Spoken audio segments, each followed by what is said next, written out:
Мен Сейтова Лена Мұратқызы, Шыңғырлау ауданы, Ақбұлақ ауылы Балауса бөбекжайының педагог-психологымын. Менің бүгінгі педагогикалық идеялар фестиваліне әкеліп отырған тақырыбым эмоцияны түсіну, баланы сенімді тәрбиелеудің бастауы.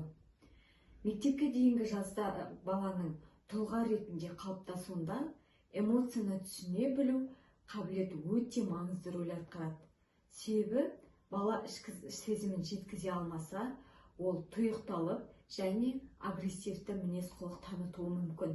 Ал сезімін танып, оны сөзбен айтып үйренген бала өзін еркін сезінеді, сенімді әрекет ете алады. Осыған орай, бұл педагогикалық идеяның басты мақсаты эмоцияны тану арқылы баланың сенімділігін қалыптастыру.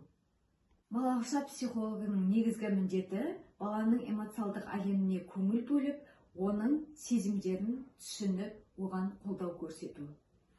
Психолог ең алдымен баланың жас ерекшелігін ескеруі қажет.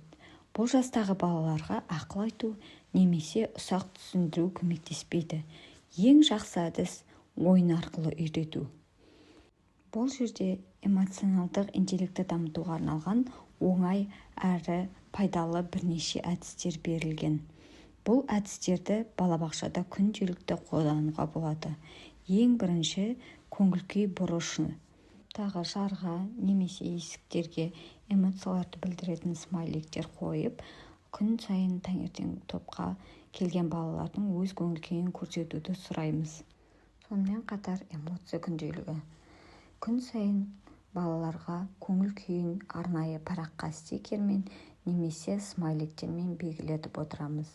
Кейіннен неге дәл солай көңіл-күйі болғанын психологпен бірге талқылайтын боламыз. Мен не сезіп тұрмын жаттығу?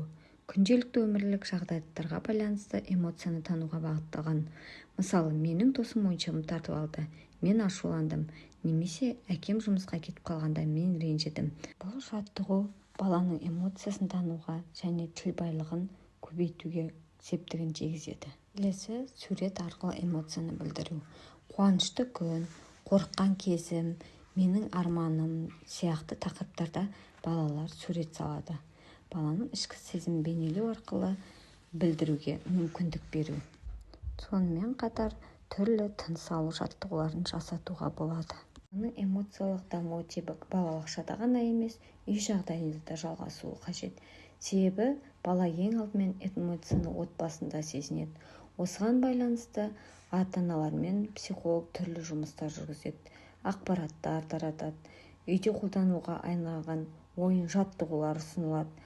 Түрлі кеңестер, мысалға бала ашуланса не істеу керек, ұялшақ баламен қалай сөйлесуге болады деген сияқты, және ата-аналар жиналысында түрлі тренингтер өткізіледі.